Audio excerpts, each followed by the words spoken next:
In the armed forces, there's a nuclear weapons program called the Personnel Reliability Program. Do you have personal defects? Do you have financial problems which could compromise you? Do you have a problem with infidelity? This is the program where they screen you to see if you can be trusted to hold an M16 to guard the truck that might carry a nuclear weapon. Not that it will, that it might. That also is the program where they determine whether you're an Air Force missile flight officer, whether you can go down into a bunker and be responsible to turn the keys on a Minuteman III missile. The chairman of the Joint Chiefs of Staff. That is an entire scaled evaluation program that shows your personal reliability to carry out your orders and to do the highest risk things like fly a B-52 bomber or a B-2 bomber and drop a nuclear weapon. The President of the United States doesn't have to meet any of these parameters, none of them whatsoever, because the electorate choosing you clears you into all of these programs. We have a President of the United States who was duly elected. He was put into office given the great faith of the people who voted him in. I, Donald John Trump, do solemnly swear. I, Donald John Trump, do solemnly swear. And if we look at the great presidents of the United States, there's one unifying thing. They maintained the continuity in how the Constitution was upheld and defended. So help me God. So help me God. Congratulations, Mr. President.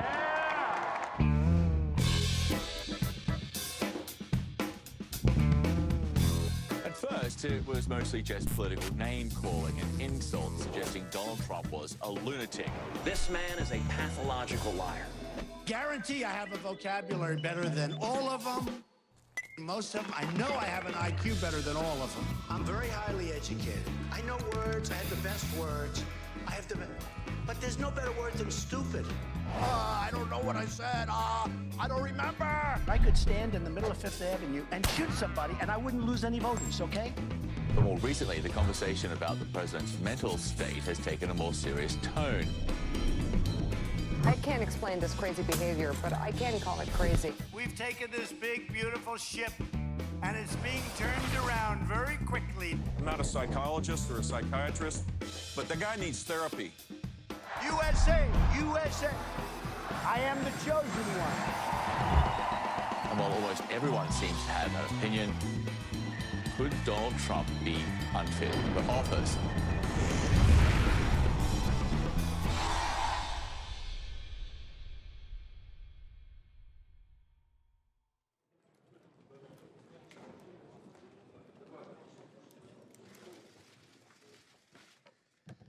Good evening.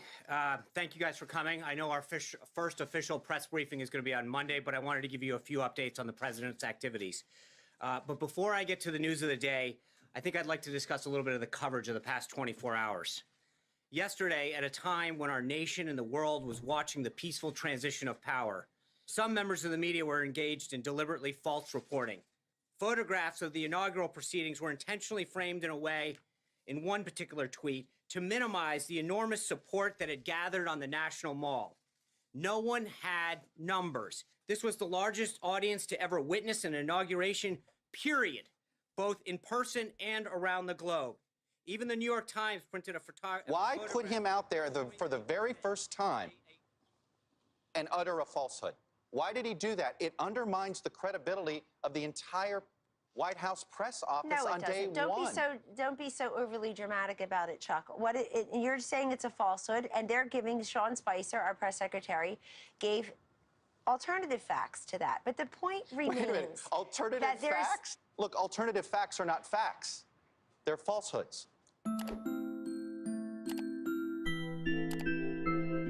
My name's George Conway. I'm a lawyer. I'm a litigator. I principally practice securities litigation. I've argued appeals, including a big case in the Supreme Court.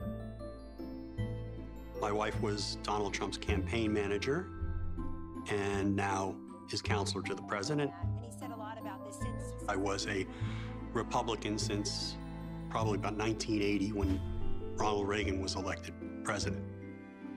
I voted for Donald Trump in 2016, and I almost took a job in the Justice Department myself to run the civil division of the Department of Justice. Donald Trump wasn't my first choice among the Republican nominees, but I was hopeful that he would calm down and get better as time went on. He started to show a little more discipline. He would only go off the rails every third day instead of every day. But the problem was, once he got into the supreme position of power, he lost some of his incentive to be disciplined. And I'm thinking at this point in time, what is wrong with him? Donald Trump is like a practical joke that got out of hand. That's the problem. I didn't go into the administration for a lot of reasons, but the fundamental reason was it was a mess. I guess I must have been Googling Trump and mental health, because I clearly thought there's something seriously wrong with him. And I came across an article in Rolling Stone magazine, "Is Trump a malignant narcissist?" And a number of people like Dr. Gartner were interviewed. And as soon as I read that, I realized, oh, that's it. You cannot understand his presidency without knowing this. My name is John Gartner. I'm a psychologist. I taught in the Department of Psychiatry at Johns Hopkins University for 28 years. I've written some books, and I'm the founder of Duty to Warn, an organization of mental health professionals that believe that Donald Trump should be removed because he's psychologically unfit. My name is Lance Dotis. I'm a psychiatrist and a psychoanalyst. I've spent most of my research career looking at compulsive and addictive behavior, and I've become interested in the importance of psychology and politics in recent years because of the threat to our country. My name is Justin Frank, a psychoanalyst and a psychiatrist. I've been in practice in D.C. for about 40 years. Is Donald Trump fit to serve as the president and commander-in-chief? I can answer that with one word: no. Trump is a sociopath, a sadist, a con artist, a racist, a misogynist, a sexist in general, and I think it is a problem. How dare liberals, people on the left, try to undo democracy by accusing a president of being mentally ill without any basis? Look, these psychiatrists now who are trying to diagnose without ever having met the man. This is not the first time the left has gone at Republicans. They did the same thing to Barry Goldwater. They did the same thing to Ronald Reagan. Over 1,000 psychiatrists diagnosed Barry Goldwater and said he was mentally ill. They were then rebuked by the American Psychiatric Association and said, do not make diagnoses without seeing the patient. And they continue to do it today.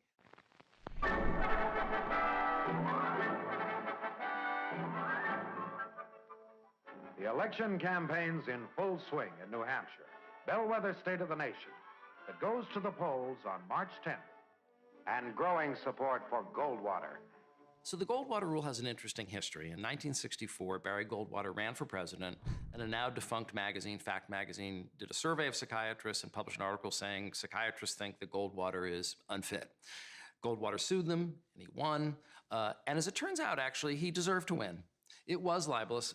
He was not unstable.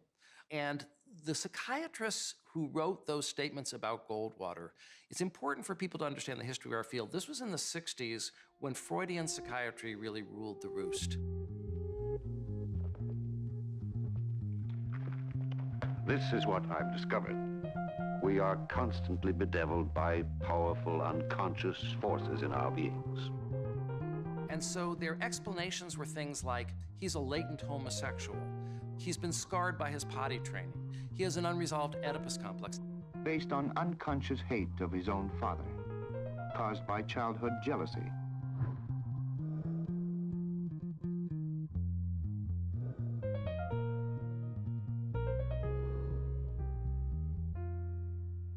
Freudian psychiatry, though it has many important and positive aspects and helped move the profession forward, it's not been used well in terms of its analyzing public figures. I actually interviewed the last living member of the ethics committee that formed the Goldwater rule, and he said these were obviously wild speculations. They weren't founded in fact, and so they embarrassed the profession because they were really idle speculations. And so that's why they passed that rule. He said to me, we never intended it to be a gag order, meaning that psychiatrists could never speak up about public figures. We just didn't want them making unfounded statements. The Goldwater rule today has been incorrectly extended. And the incorrect part about it is that it now is being used to suppress speech about things that are knowable. It's as nonsensical as saying an orthopedic surgeon shouldn't be able to watch somebody in a football injury and say that person probably has an ACL tear. He can say it because he's an expert in the field. Something happened, he observed it. And what people need to understand is that actually the psychiatric interview is the least reliable method of making a diagnosis, because our current diagnostic system, the DSM, is based on observable behavioral criteria. Well, when you meet with someone, they can lie to you. So they can say, oh, I never did that, or I don't do that. But if you could actually observe their behavior, if you could follow them around, if you could watch them on TV, if you could read their social media, if you could talk to all their significant others, you'd probably get a much more reliable indicator of how they behave. I'm not concerned about anything with the Russian investigation because it's a hoax. That's enough. Put down the mic. I am more confident in my diagnosis of Donald Trump than any diagnosis I've ever made before, because I have more information. By outward appearance, you're 10 years older than you were a year ago. Some weariness has bit at my bones.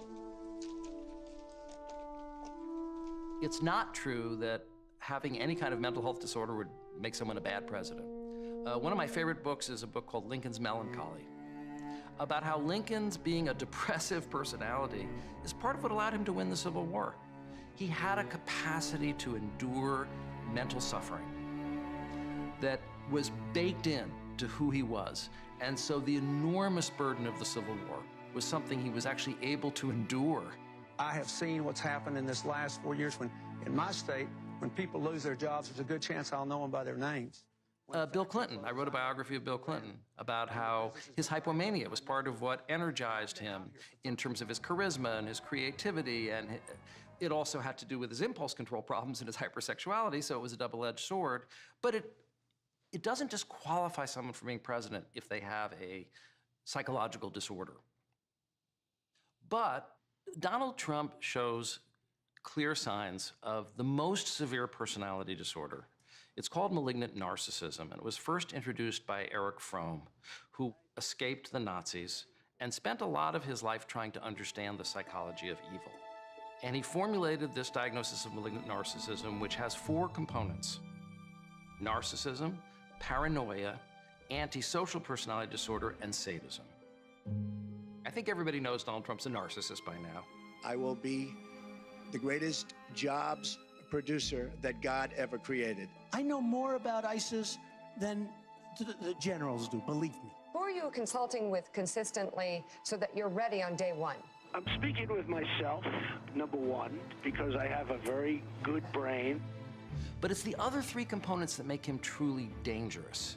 Because many politicians are narcissistic, but he's also paranoid. So all of his crazy conspiracy theories. The state of Hawaii released my official long-form birth certificate. The birth certificate was produced in 2011. You continued to tell the story and question the president's legitimacy in 2012, 13, 14, 15. Yeah. How about this one about Ted Cruz's father? His father was with Lee Harvey Oswald prior to Oswald's being shot, and nobody even brings it up.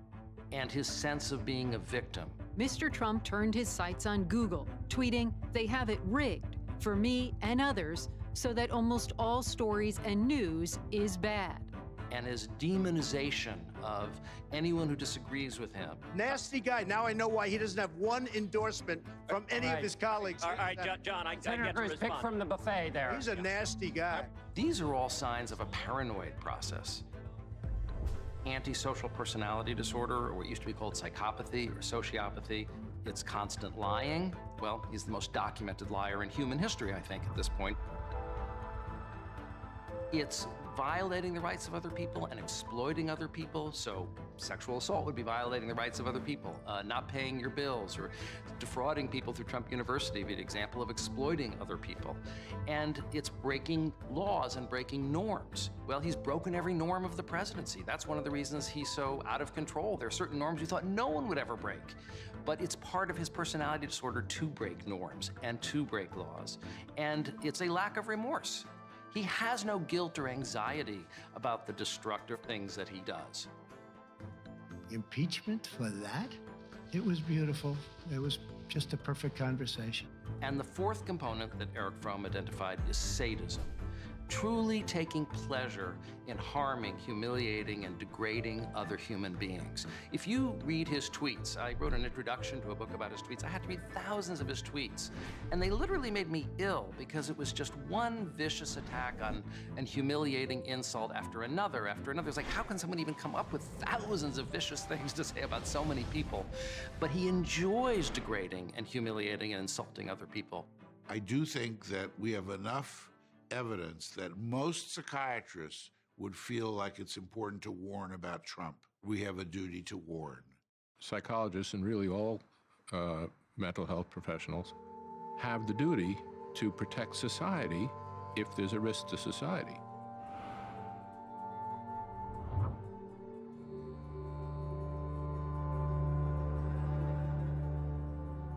So the Tarasov case was in the 1970s. A patient said to a psychologist, I'm going to go home and murder my girlfriend. The psychologist didn't warn the potential victim, and the patient went home and killed the girlfriend. And it's now the law in all 50 states that if you are aware that a patient might be a danger to someone, confidentiality goes out the window. And confidentiality is one of our core values, but it's more important to warn someone who could be harmed than it is to maintain even our core value of confidentiality. Trump is not my patient. He's not saying I'm going to go kill my girlfriend. But the number of people who are at risk, the number of people who could be harmed isn't one person. It's hundreds of millions of people. So if we didn't speak up, that would be the immorality. What annoys me about the Goldwater rule, the way it's being interpreted now, is it's being interpreted as if we are being unethical by speaking out and warning the public. When in fact, I ask this question: to whom will history be kinder? Those who spoke up during the age when Trump rose, or those who were silent? I want the cleanest water on earth. I want the cleanest air on earth. And that's what we're doing. And I'm an environmentalist. A lot of people don't understand that. I have done more environmental impact statements probably than anybody that's, I guess I can say definitely, because I've done many, many, many of them. More than anybody that's ever been president or vice president or anything even close to president. And I think I know more about the environment than most people. Gaslighting is a crucial tool of abusive personalities. It is lying to someone in a way that makes them doubt their own perception of reality. I'm Dr. Ramani Devasala. I'm a professor of psychology. It's an interesting place where the origin of this term gaslight came from. It came from what was a play in the 30s and then became a film called Gaslight. And it was about a man who was slowly trying to drive his wife mad. A moment ago, the gas dimmed, as it does when someone turns on another light in the house. Did you turn on another light, Elizabeth? No, ma'am. There's no one in the house but us. The gas lights kept getting turned up and down, and he was denying having done it. You're going to see a doctor, madam. No. More than one doctor tomorrow morning. Very common sorts of gaslighting statements are things like, it never happened that way, you must be losing your mind. They'll literally say things happened that didn't happen. I didn't do that, I didn't say that. Many people call gaslighting a form of emotional abuse because what you're really doing is setting out to confuse another person. When you confuse someone like that, you really do almost render them more vulnerable to you and actually easier to coerce because now they don't really know which way is up. It's as though you've sort of turned gravity off and turned them upside down. I don't know if you remember the point where Trump said, listen, don't pay attention to what you're seeing. Don't pay attention to what you're hearing. What you're seeing and what you're reading is not what's happening. And it's interesting because as human beings, we're actually vulnerable to this. There's a famous experiment in social psychology called the Asch experiment. The Asch experiment is they show lines on a screen. One is clearly longer than the other. And they ask someone which line is longer. And they get it correct 100% of the time. Dude. Then you bring in 4 Confederates who work for the experimenter, but you pretend they're also in the study as subjects. And they all say that the shorter line is longer. 3. 3. 3.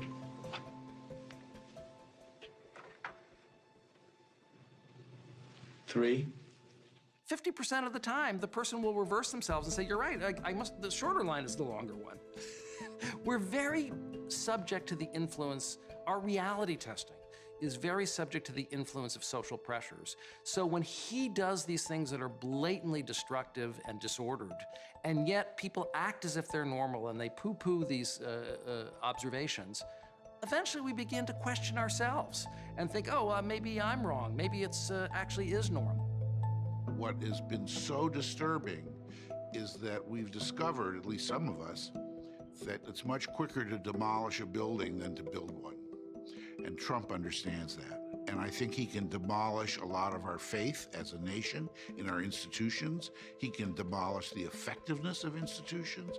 He can certainly psychologically confuse and gaslight people like nobody's business. Thank you very much.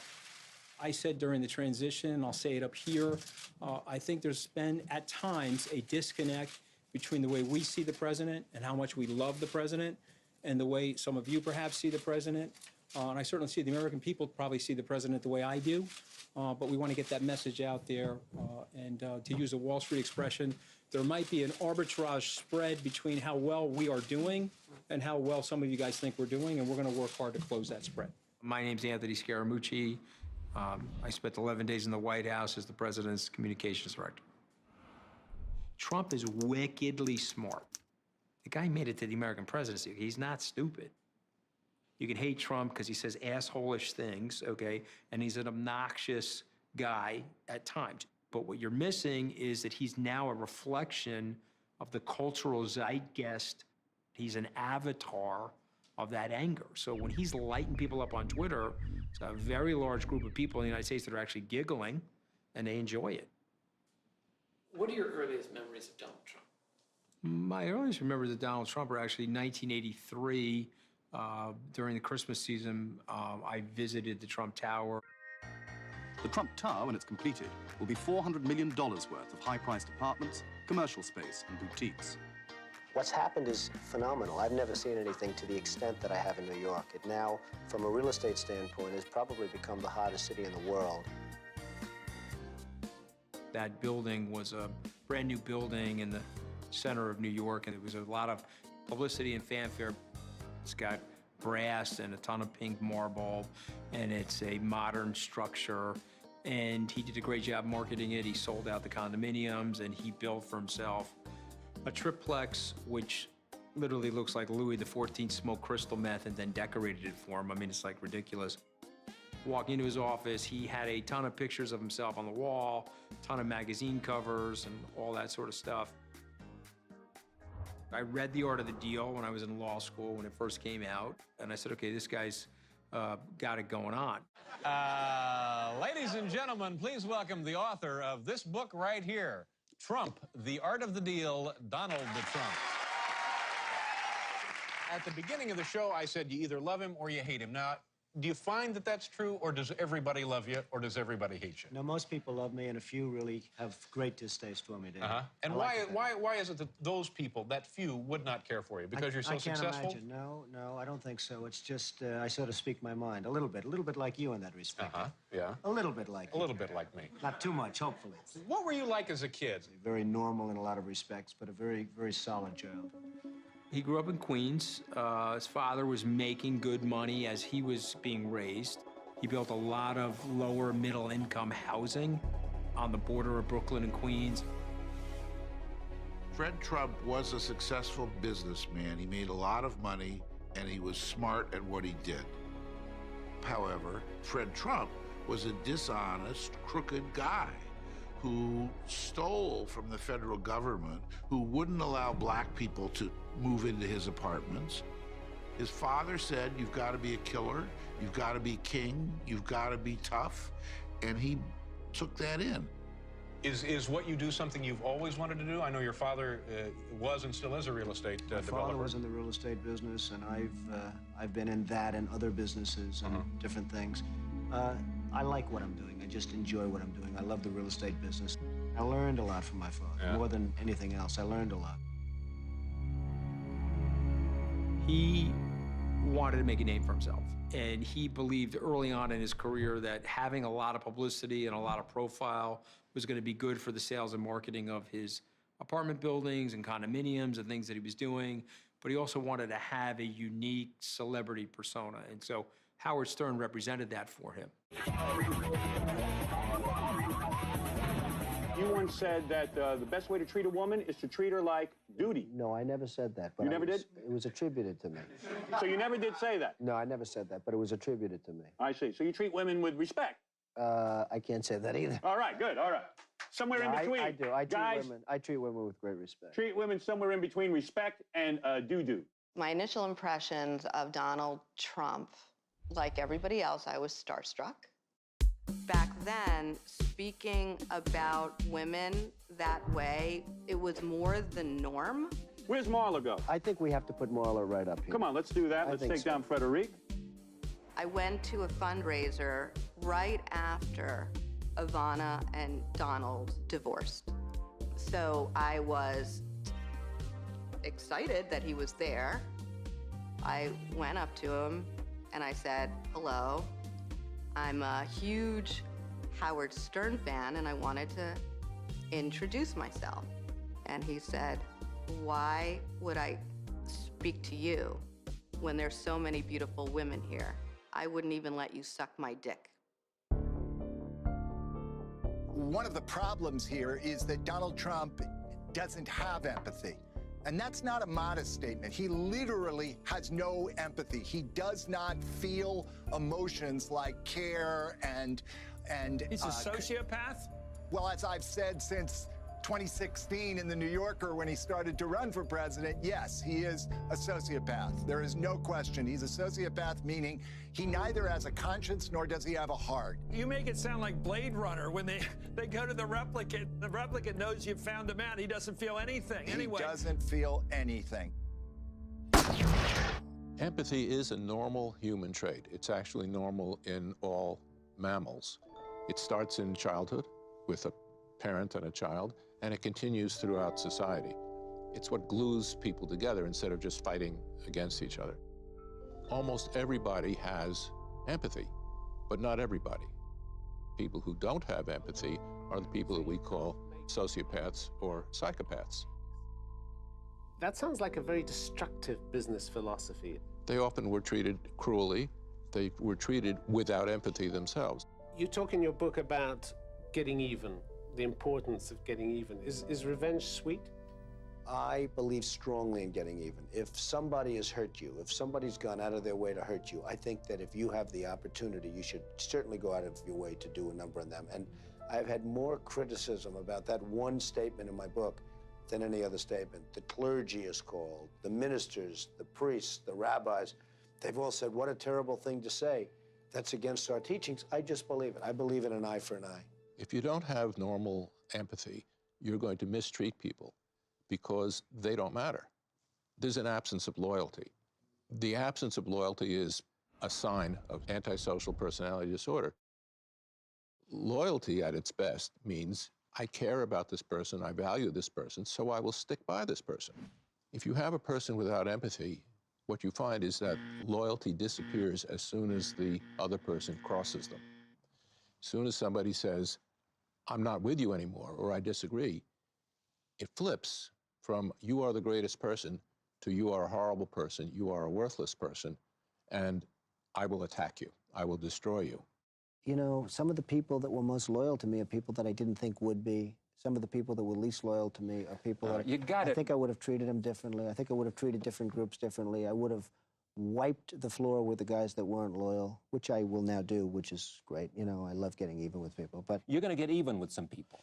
yeah, I know. If given the opportunity, I will get even with some people that were disloyal to me. Here comes one of the things they say about you is that there are ticks within you of vindictiveness. The people who climb to the top by squashing other people, those are what we call a successful sociopath. Sociopaths can be successful. It's because they're con men.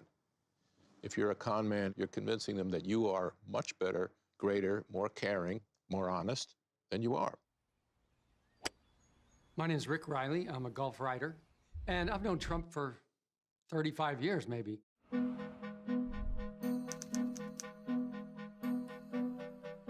Trump is among our best golfing presidents. Oh, nice. For a 72-year-old guy, Trump is a good golfer. He's got a really good, powerful move through the ball, and he hits it a long way, and his putting is good. It's a very wristy, sort of old-school putter. Cheating in golf at all is completely wrong because it's the easiest sport to cheat at. There's no refs, there's no umps. You could cheat every shot if you wanted, but it reveals your character that you don't. Or it reveals your character that you do. And he cheats all the time. I actually played golf with him with Anthony Anderson one day. Gotcha. And we were all playing together, and we clearly saw him hit hook a ball into a lake at Trump National in Jersey. And his caddy told him he found it. You know, people don't know this, but he jerry-rigs his golf carts to go really fast. He has somebody do that. Only one golf cart at every course he owns goes about 30 miles an hour, and that's his. It's number one. Everyone else goes about 15 to 18 miles per hour. So he can hit the ball, zip, he's out. You're still, hey, where's Trump? You hit. By then he can kick the ball, move the ball, take it out of lakes, whatever.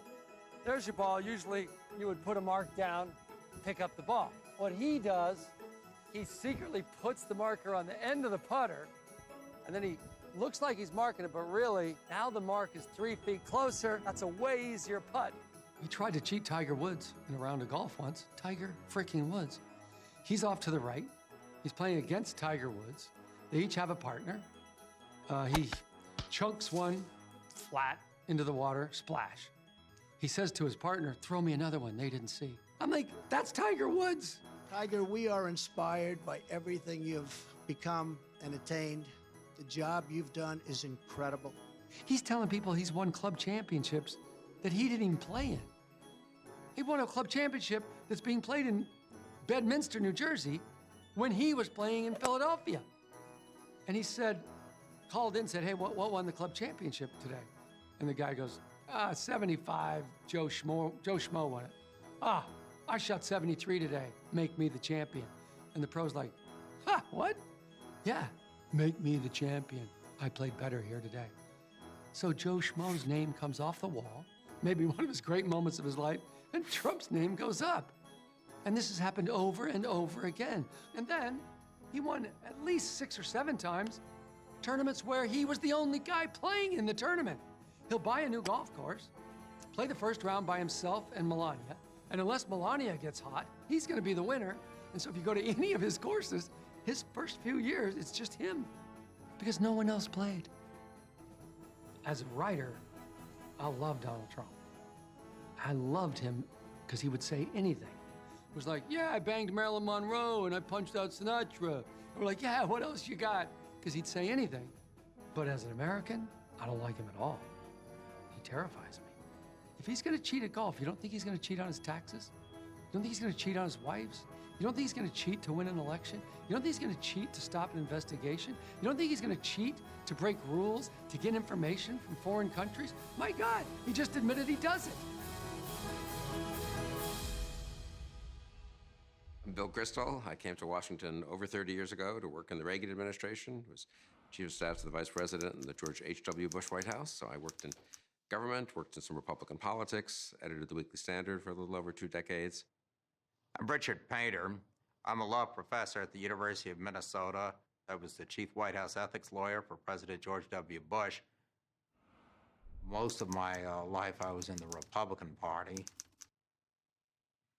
I'm Malcolm Nance, a former U.S. intelligence officer. Started out actually in cryptology, and I'm sort of an expert in all things related to foreign intelligence operations, counterterrorism, and now Russian intelligence activities in the United States.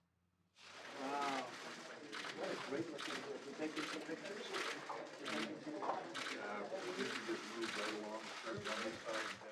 The traits that are important in a leader vary, but there are some absolute constants. And the way to look at them is the titles and the core values that we see for each armed service: honor, courage, commitment, country, duty, service above self, excellence in all that we do, always faithful, always prepared. These are some of the core values that we entrust in our national military leaders, and those should be the same core values that we should have in our political leaders. To be a good leader, a person has to first of all recognize that other people have rights and individualities that you need to take into account. You appreciate who they are and what's important to them. The problem arises in leadership when you have a person who does not appreciate that others are there as independent folks, but who are there to serve you. We expect leaders to bring people together, to try to unify the country as best they can. The number of attacks that this president is making on Twitter are astronomical, and then the attacks on the media on top of that. I've never really liked the Trump is an idiot, Trump is a buffoon sort of aspect of the anti-Trump rhetoric, because I think it does diminish more than it should some of the real dangers he poses. Do you think Donald Trump is fit to serve as commander-in-chief? No, he's not fit to serve, I think, either by character or judgment. I don't agree with his policies. I don't think he has much experience. He doesn't know how government works. But all that can all be tolerated or survived. But in terms of his just basic character and judgment, his basic sense of putting the country first, at least in key moments. You know, every politician has moments where he cuts corners and watches out for himself or herself. But Trump, with Trump, it's the opposite. It's a miracle. I almost think it's a miracle when he actually seems not to simply put his own narrow interests first, and the recklessness and the demagoguery so undercuts democratic norms and sort of constitutional processes that it's dangerous to the country. Why do they hate his guts? They hate his guts because he represents a threat to their status quo. It's a very weird salad because it doesn't fit in the box of the traditional Republican establishment or the Democratic Party. I mean, he is a reflection of our politically correct society. If I'm not allowed to say what I'm thinking and everyone's got me in a tight box, when I go into the voting booth, I'm going to vote for him. The more politically correct the society is, the greater the reaction formation is of the orange man comes to town.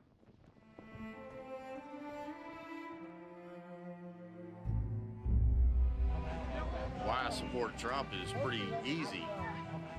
He is the only president in the last probably 40 years that has been for the people. You know, I had an epiphany at my first Trump rally.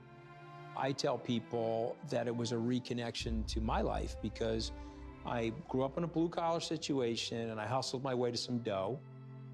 Went to Tufts and Harvard Law School. I worked at Goldman, built 2 successful hedge fund businesses, started to become independently wealthy. And then what ends up happening is you pick up the collective biases of the people around you. And so you don't really have a good ear to the ground. And so when I got to the first Trump rally, I crossed the security perimeter, went and started talking to people, and I was like, oh my God, Mr. Trump is talking to the people I grew up with. And these are people that are economically desperate. We went from a economically middle class and lower middle class, working class, aspirational society to a desperational society in 35 years. And I can explain what happened through the forces of trade and globalism and our mistakes about repositioning manufacturing away from the United States. All of those things that we did, some of it accidental, some of it intentional, left a very large group of people feeling very, very desperate about their economic aspirations and their well-being. And so that first Trump rally, I was like, whoa, there's a lot of people out here that are in a lot of pain, and I missed it. They have economic anxiety, and they are going to vote to reject the status quo. It's an anger-based vote, and you have to work on policy solutions to fix that. You have to heal that, because when you create a breach in the social fabric of the society, you create a systemic rise of populism, and you get all of these unintended or unexpected political outcomes. I didn't see it myself, but Trump saw it. And so that's something you have to give him credit for. Here is a billionaire, so you'd have to say this is a completely out-of-touch dude, but he saw it, I did not see it, and I grew up with it. So take a step back. We racked up $18 trillion of debt. We killed 1 million people in the Middle East. We wounded 70,000 servicemen and women. 7,000 servicemen and women have died, and 22 are dying a day in the United States from suicide related to post-traumatic stress. Our educational system, K through 12, is completely uneven and broken. Our infrastructure completely failed and broken. We have no industrial policy. There's nobody in the United States as a public servant that has a 10-year plan. They don't even have a 5-year plan. So the American population is looking at the situation and saying, wait a minute, this is not working for me. The stock market crashes and the very big bank is about to go out of business. The government sends them $1 trillion to protect them. What about me? And so people feel that the system is rigged and the system is unfair towards them. You call these people deplorable, white ethnocentrics, white nationalists, or whatever those like knuckle-dragging misnomers, those adjectives of attack on these people, they tune you out. You'd be better served going into those areas of the country and listening to them and saying, hey, you know what? I don't think you're a racist or you're a white trash person. I think you're a person that really just wants your family to have a better life. And as a public servant, I'm going to try to come up with policies that help you do that. David Axelrod said to me, remember, Anthony, people will vote for somebody that they don't like. They gave Richard Nixon a landslide. Nobody liked him. They gave him a landslide. What they don't like doing is they don't like voting for people that dislike them. See the difference? So you're standing at a podium calling people deplorable. They're like, okay, give my vote to the orange man. Let's see how he does. I think Trump speaks to people in a really very good way. He is appealing to people who are hurt, angry, they feel bypassed, ignored, and not taken seriously. The problem is that he doesn't speak to the humanity of the people who don't agree with him. They're bringing drugs, they're bringing crime, they're rapists. We're building that wall and it's going up very big. If you have any racism in you, Trump's gonna let you bring it out. I get to be a jerk again. I get to be 1956 America again. It's not a racist. There's not a racist. This guy treats everybody like shit. He is not a racist, okay? It doesn't matter if you're black, white, lesbian, transgender. He treats everybody the same, okay? And he went to Elton John's wedding. He's an asshole. That's different from being a racist. He's obviously an asshole. It's so sad that so many people have let their worst side come out through Trump. Get the fuck out of here! Our country, motherfucker! Our country! Don't fucking cook my burrito, bitch! Trump! I love Trump! Fuck you! Are you racist? I am the least racist person that you have ever met. Look at my African American over here. Look at him. Are you the greatest? You know what I'm talking about? I have a great relationship with the blacks. I've always had a great relationship with the blacks. I love the old days. You know what they used to do to guys like that when they were in a place like this? They'd be carried out on a stretcher, folks. I resisted for quite some time the notion that he is racist. It's more a function of his narcissism than anything else. It's not really racism. That was sort of the way I viewed Trump, that he doesn't like them because they oppose him. And that's really what it's about. It's all a function of his narcissism. And when he kind of says things that were supportive of some of those bad people at Charlottesville, that's again a function of his narcissism, because the people who were attacking those people were attacking him. You had a group on one side that was bad, and you had a group on the other side that was also very violent. But you also had people that were very fine people on both sides.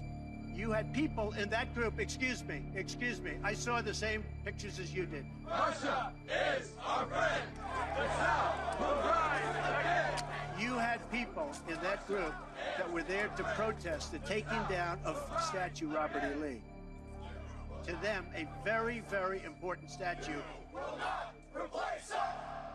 My mother came from the Philippines. She came to the United States in the late 1950s. So I'm half Filipino, and the other half is some mixture of Irish, Scottish. You know, I'm a classic American mutt. I think of myself as an American, and I just assume people aren't racist. And I tend to forget that, well, some people are.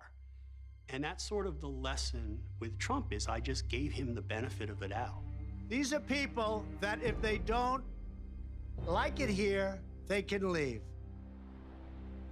But what he said about those members of Congress, it brought back that memory of the one time I really remember, wow, there really are people like that here.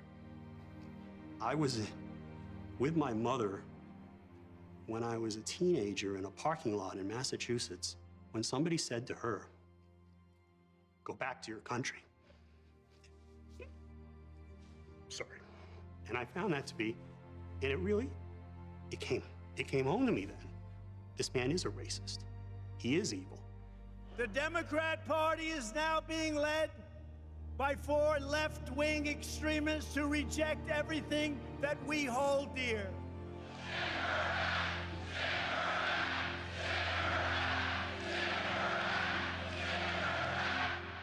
He's a racist, beyond any question.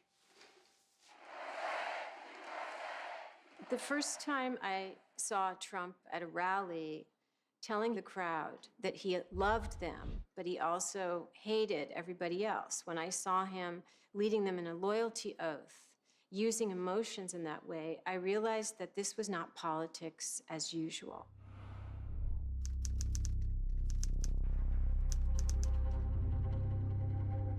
Raise your right hand, everybody. Do you swear that you're going to vote for Donald Trump tomorrow? Raise that hand. I love you. I love you. He had talked about being president for many, many years with his advisor of the time, Steve Bannon, who is a white nationalist and unabashed racist. Steve Bannon considers himself a student of history, and he likes to think that he knows the cycles of history in terms of resentment and racism, and in this case, he was correct. This is Italy in 1922.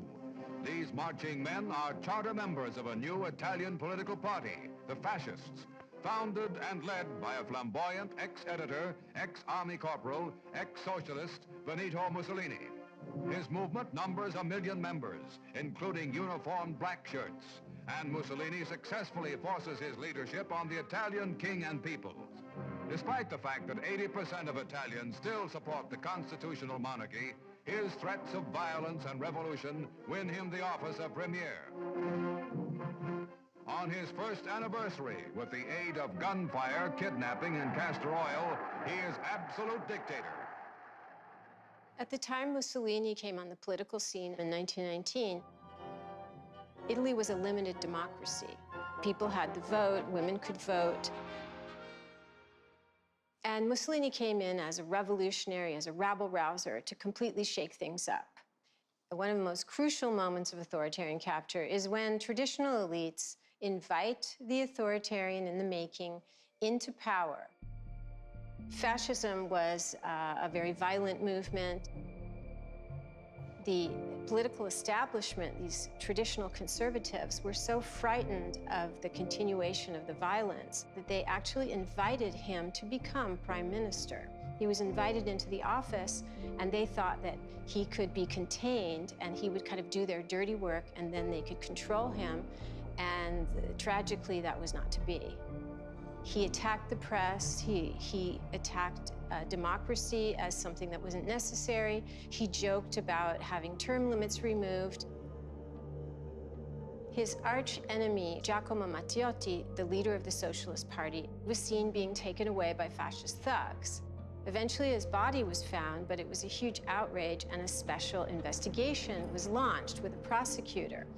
And in the course of this, Mussolini's career looked like it was over, and he was being asked to resign. And to end this, he declared a dictatorship in January 1925. He changed the special prosecutors. The assassins were given light prison sentences and eventually pardoned, because dictators love to pardon criminals. And Italian society was never the same again.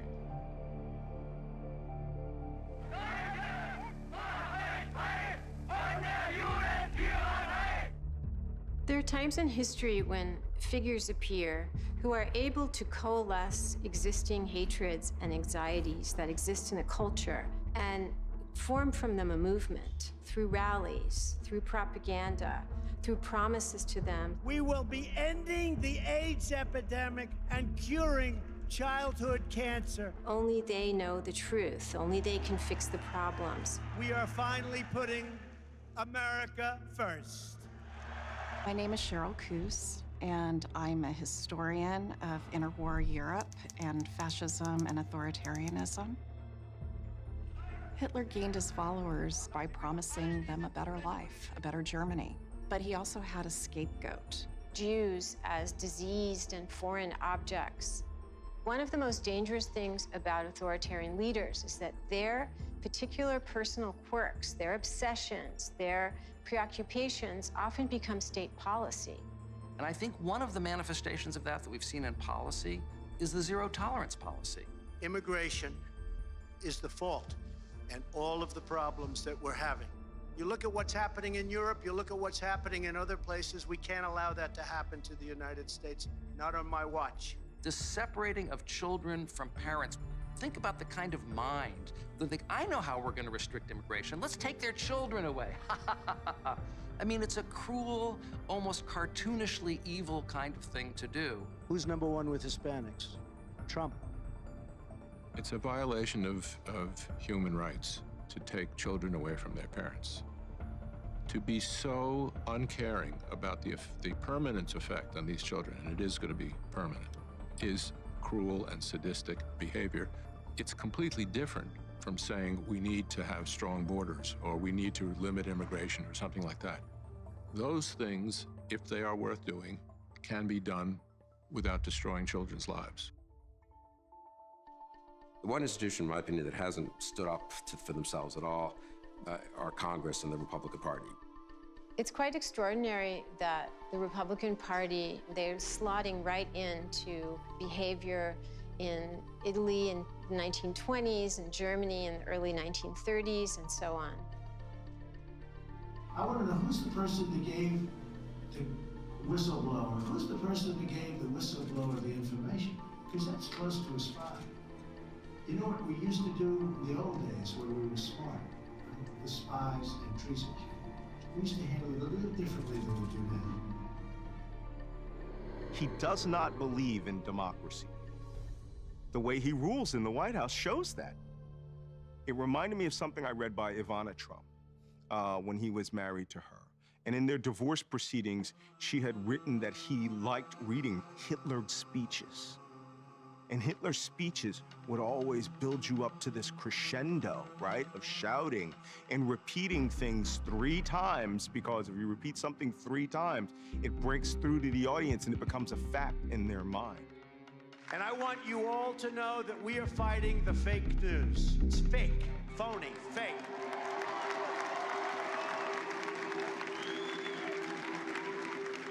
A few days ago, I called the fake news the enemy of the people, and they are.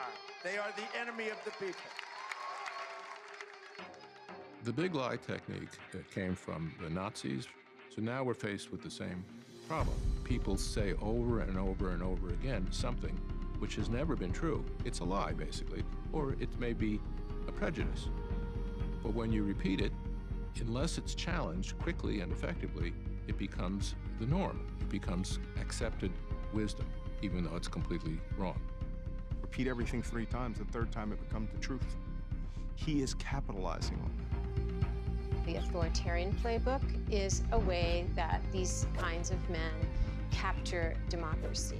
After they get power, they proceed to tame the judiciary, they attack the press, and the ultimate aim is to get people to believe that reality is what they say it is. The fake news, right? The fake news. They're not about the greater good and calling people to their better angels. They're about fostering a sense of victimization and fear, and how the nation could be purer, and how the nation would be better without X, Y, and Z elements. Hail Trump! Hail our people! Hail victory! So is it appropriate to compare Trump to Hitler? I compare Trump to Hitler all the time. And it makes people angry, and I'm not gonna stop doing it. And I'll tell you why I'm not gonna stop doing it. Because my father was a great historian and student of Jewish history. And he used to say to me all the time, John, the meaning of history is in the Holocaust. We cannot be silent. It's not that he's as bad as Hitler, or that he's the equivalent of Hitler, but he has the same diagnosis as Hitler. He's in the same category, that it's a psychological type that can be more or less extreme, but they share these common characteristics. They're cut from the same cloth.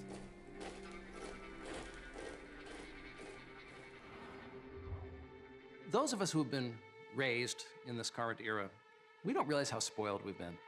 We've been raised from the World War II boom of prosperity to today, one of the greatest periods of peace and prosperity in human history.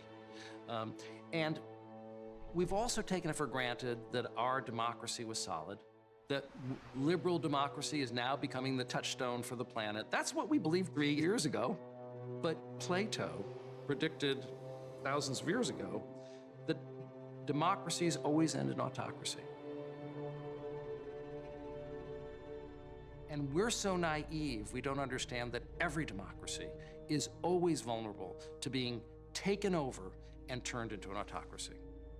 We are in the third era of the rise of charismatic, threatening strongmen in history. The first was during the fascist period in the 20s and 30s.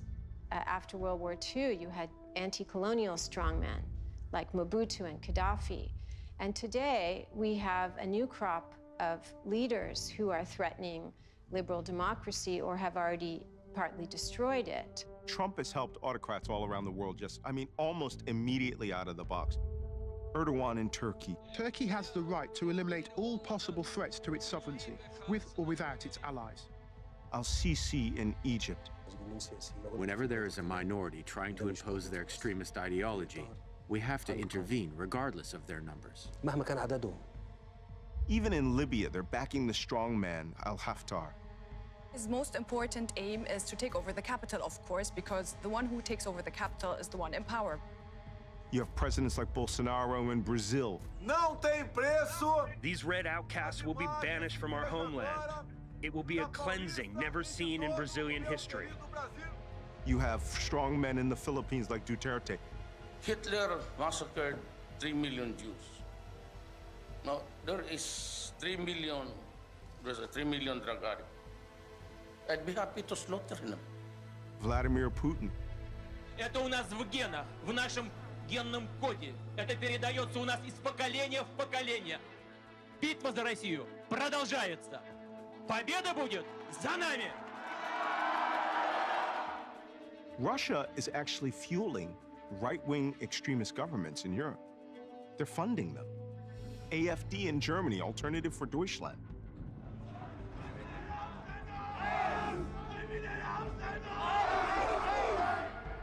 They're the second largest political party in Germany, fueled mainly by hatred of liberalism and immigration.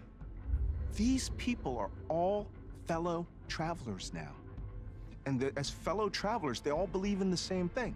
And they believe that democracy is a failed experiment and that the polar axes of the world should shift. We are in a battle for our political and ideological lives. What was America is now under siege around the world. This is a dangerous, dangerous time for the world.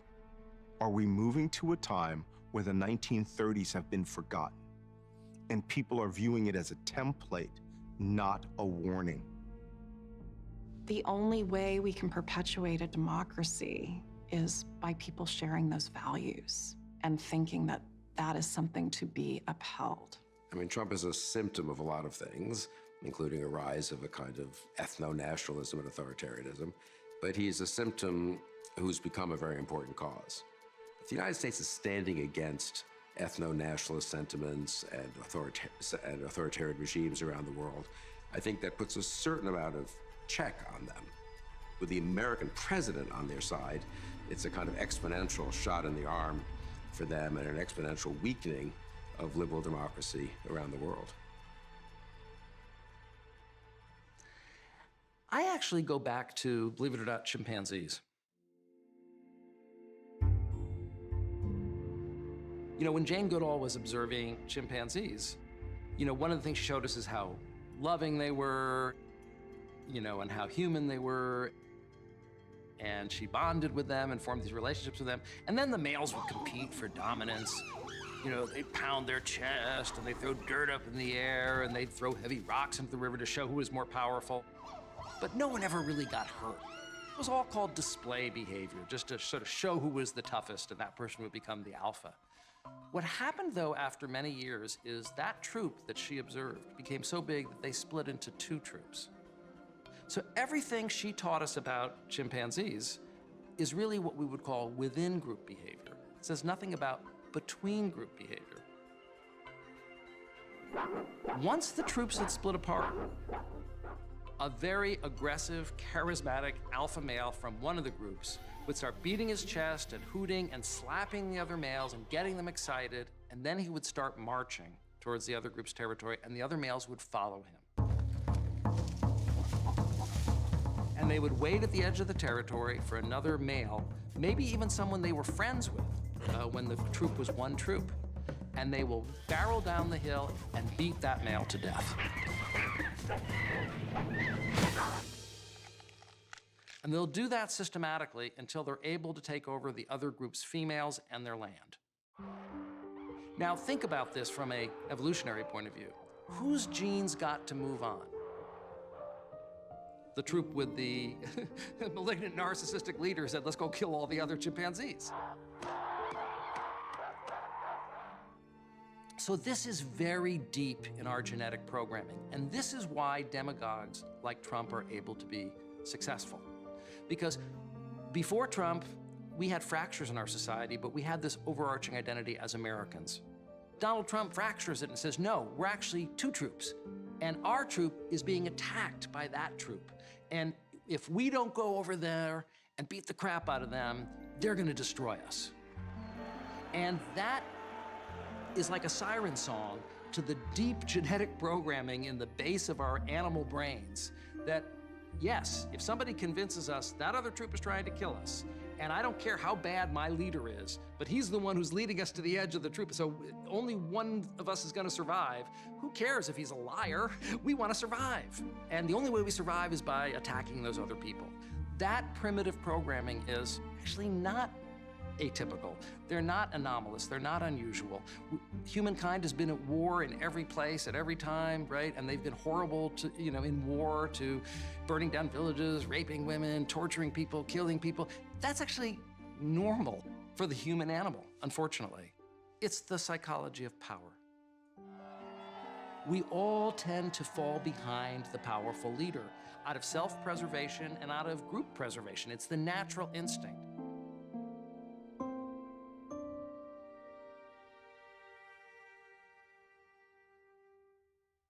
What are you most fearful of about this president being in control? Nuclear war. I mean, that's the long term. I mean, that's the biggest risk, is that he gets in a confrontation with a foreign leader, North Korea, or with China, where his ego's on the line. Several months ago, a foreign policy expert on the international level went to advise Donald Trump, and 3 times he asked about the use of nuclear weapons. 3 times he asked, at one point, if we have them, why can't we use them? North Korea best not make any more threats to the United States.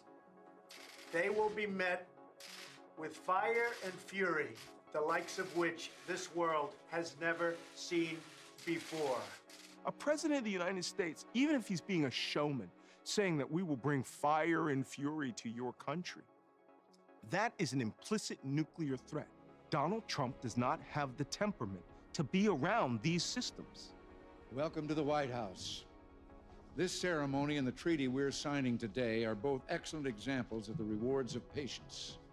It was 1987, and President Reagan and Soviet leader Mikhail Gorbachev celebrated the Intermediate Range Nuclear Forces Treaty as calming Cold War tensions. The INF scrapped thousands of ground-launched nuclear and conventional missiles, ranges of from 300 to 3,400 miles. Moscow and Washington have repeatedly accused each other of violating the treaty, a deal that helps to protect the security of the US and its allies in Europe and the Far East. Russia has condemned President Trump's intention to withdraw from the pact, the deputy foreign minister saying it would be a very dangerous step.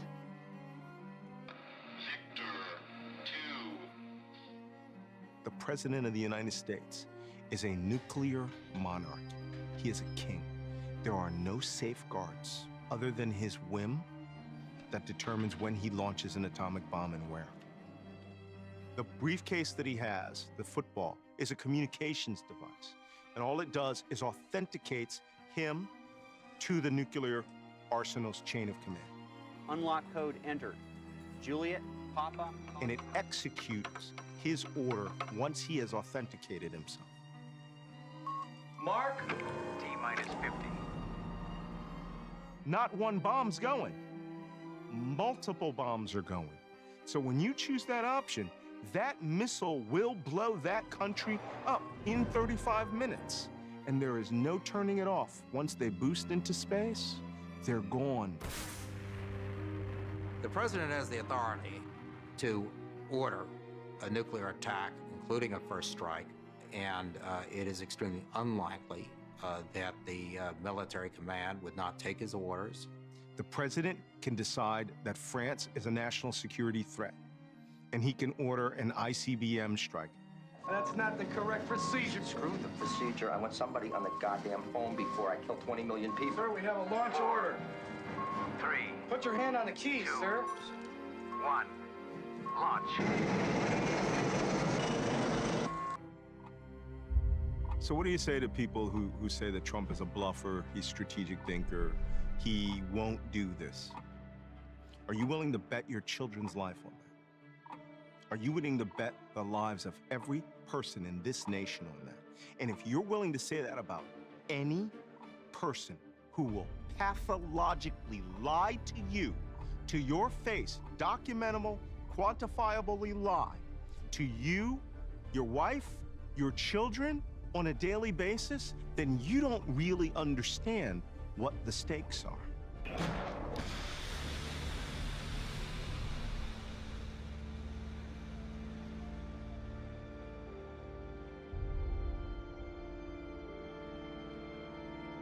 We cannot allow that kind of gamesmanship to continue. This man controls those weapons.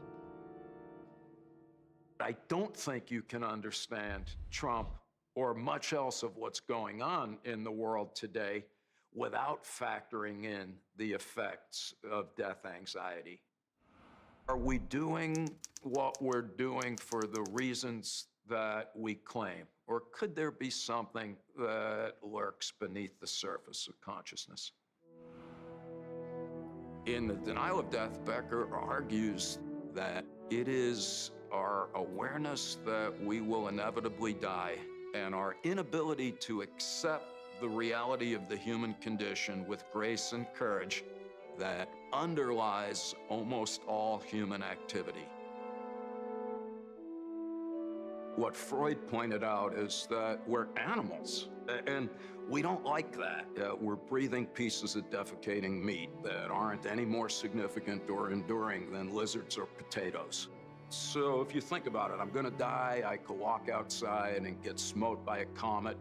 You wouldn't be able to stand up in the morning. You would literally be overwhelmed by paralyzing existential terror.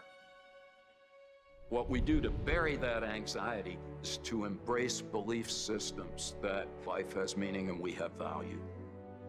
In a single word, culture. So the prevailing belief in the U.S. in the last century is that, America's the home of the free and the brave. Anybody who works hard enough can be just as successful as Oprah or Bill Gates or Warren Buffett, that we will always be the world's foremost economic as well as military power. And so, one of the first knees in our psychological groin was 9/11, when both our military and economic power had been challenged. Then we get clobbered with the recession, combined with globalization, combined with demographic reality that by the middle of the century, white people will be in the minority. And so for many Americans, their worldview have been completely upended. So fast forward to 2015, Donald Trump declares that he's running for president. He comes down the escalator. He's like, Mexicans are rapists. I'm gonna keep you safe. And I said to myself, that guy's gonna win. The American dream is dead.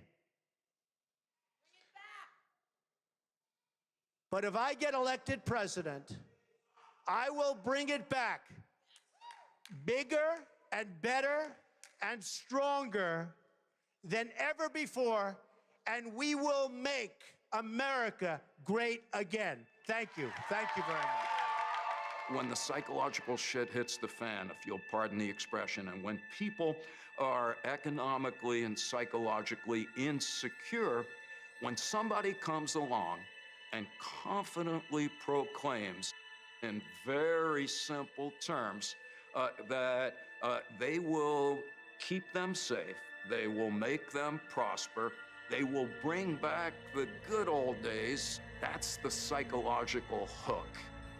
If you look at it, from a detached perspective, we're really at a crossroads. The impending environmental apocalypse, juxtaposed with simmering ethnic tensions, juxtaposed with rampant economic inequality. And here we have Trump magnifying all of those difficulties. What Trump also did masterfully was to take non-existent problems and render them potentially traumatic by grotesquely overemphasizing the danger. Once you get on board psychologically, once you commit to a demagogish ideologue, that puts up a fact-proof screen between you and the world. Once you are fully on board, there's no rational argument that will alter your opinion. There is always a tendency for charismatic leaders to bring out the tribal nature of humans. It is very easy to lapse into an us versus them mentality. Rationality will lose every time. Where is the red line? Where do you say, okay, hey, no mas, I'm not supporting this guy anymore? Where is the line? So it's obviously been crossed by many people, but for me, the line would be when you look at our documents and you look at our Constitution, North Korea, Russia, Venezuela has the exact same language. Go look at their Constitution. They have the same flowery language related to human rights and all of that stuff. But what makes us unique is the checks and balances and the power diffusion in the construction of the government. So if Trump starts to trample on that, then I'm gonna turn on him. Have to. You can't disrupt a 243-year experiment for one dude's personality. It has now been a week since the Centers for Disease Control confirmed the first community transmission of coronavirus in the United States. We all have personalities. Some people are more dependent. Some people are more aggressive. It becomes pathological when you see the whole world through a screen that makes everything fit your need. Now the Democrats are politicizing the coronavirus. It's not just being manipulative, it's a fundamental inability to not be that way. In this big, vast land of ours, this great country of ours, we have 240 cases. Most of those people are going to be fine. Donald Trump doesn't care about experts. You also weigh in on this issue of hydroxychloroquine. What do you think about this, and what is the medical evidence? Maybe 15 times. He only cares about people who will tell him what he already wants to hear. He makes himself ignorant about almost everything because he only wants to hear what he wants to hear. We have it so well under control. I mean, view this the same as the flu. When somebody sneezes, I mean, I try and bail out as much as possible. And I haven't touched my face in weeks. In weeks. I miss it. And one of the most devastating things he's been doing is to emotionally train Americans not to care about others, to extinguish compassion and extinguish kindness in themselves. He terms it being tough. He is giving people a license to hate, to provide a source of anger, to go after each other. How are we all tolerating this? Loyalty is not blind obedience unless you're supporting a demagogue, okay? And so you don't want to ever be like that in your life. Relax. We're doing great. The Dow is now down nearly 900 points. Economists have been ramping up their projections. The virus spreading explosively, like, quote, a bomb. To be president, you have to exercise good judgment on behalf of the American people for their interest. They have to go back to work. Our country has to go back. Our country is based on that. I think it's going to happen pretty quickly. It's got nothing to do with the safety of the people. It's about him. It's not about the country. He spent a lot of time on Twitter today boasting about the excellent television ratings his news conferences have received lately. We have Monday Night Football type ratings, and that these are like Bachelor finale. He's not fit because he is unable to think. He can only react and attack. What do you say to Americans who are watching you right now who are scared? I say that you're a terrible reporter. That's really bad reporting. He is unfit to be president because he cannot think. The U.S. is surpassing Italy as the country with the most fatalities. He says he wants to reopen the country with a big bang. Pursuing truth is to the mind like food is to the body. Without pursuing truth, your psyche starves. And Trump's psyche has been starving for a long time. Say, sir, what metrics you will use to make that decision? The metrics right here. If we could hold that down between 100 and 200,000, we all together have done a very good job. I am very proud to be your president. Thank you very much. Thank you, everybody. Thank you. He's detached from reality. I mean, this is just demented.